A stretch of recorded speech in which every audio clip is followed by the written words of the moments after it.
Hi viewers, నమస్తే. ఇది ఒక లింగాయత మఠం. అక్కడ ఒక స్వామీజీ ఉండేవారు. ప్రవచనాలు, ధార్మిక కార్యక్రమాలు అన్నీ జరిగేవి. కానీ అకస్మాత్తుగా అక్కడ ఒక కలకలం సృష్టించబడింది.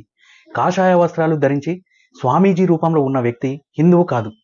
ఆయన ముస్లిం అని తెలిసి అక్కడి ప్రజలు ఆ స్వామీజీ మీదే తిరగబడ్డారు. గ్రామస్తులు ఆగ్రహించడంతో ఆ స్వామీజీ మఠాన్ని వదిలి వెళ్లే పరిస్థితి వచ్చింది. అసలు ఈ సంఘటన ఏంటి? ఇది ఎక్కడ జరిగింది? అక్కడ స్వామీజీ నిజంగా ముస్లిం అతనా?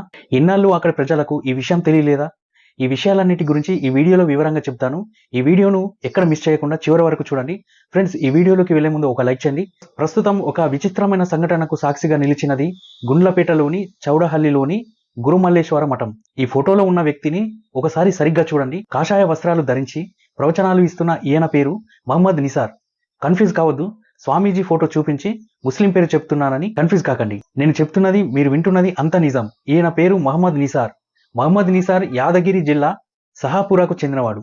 నిజలింగ స్వామి అనే పేరుతో గుండ్లపేట తాలూకా చౌడహల్లిలోని గురుమల్లేశ్వర మఠంలో ప్రవచనాలు, ధార్మిక కార్యక్రమాలలో నిమగ్నమై ఉన్నాడు. కానీ ఆయన ముస్లిం అని తన ధర్మాన్ని దాచి అబద్ధం చెప్పి స్వామీజీగా మారాడని అక్కడి ప్రజలు కోపంగా ఉన్నారు.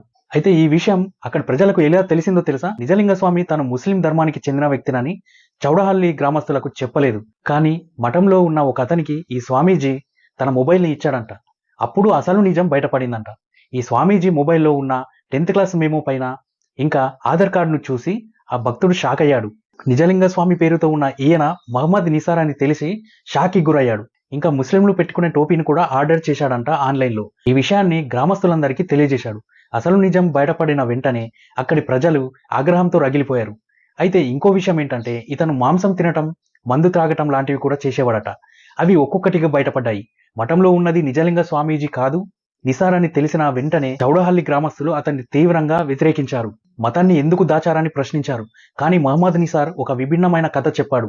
తను విశ్వగురు బసవన్న యొక్క తత్వాలు, ఆదర్శాల ద్వారా ప్రభావితమై బసవ కళ్యాణలో బసవ ప్రభు స్వామీజీ నుండి జంగమ దీక్షను పొందానని, ఆ తర్వాత నిజలింగ స్వామీజీగా మారి బసవతత్వ ప్రచారకుడిగా పనిచేస్తున్నానని చెప్పాడు.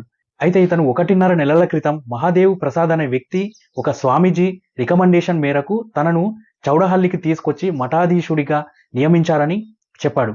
కానీ అతని మాటలు అక్కడి ప్రజలు ఒప్పుకునే స్థితిలో లేరు. మతం పేరుని దాచి స్వామీజీగా మారాడని, ప్రజల్ని మోసం చేస్తున్నాడని వాళ్ళకి చాలా కోపంగా ఉంది. గ్రామస్తులు స్వామీజీ మధ్య వివాదం తీవ్రమవుతుండటంతో అక్కడున్న గుండ్లపేట పోలీసులు కూడా ఈ విషయంలో జోక్యం చేసుకున్నారు.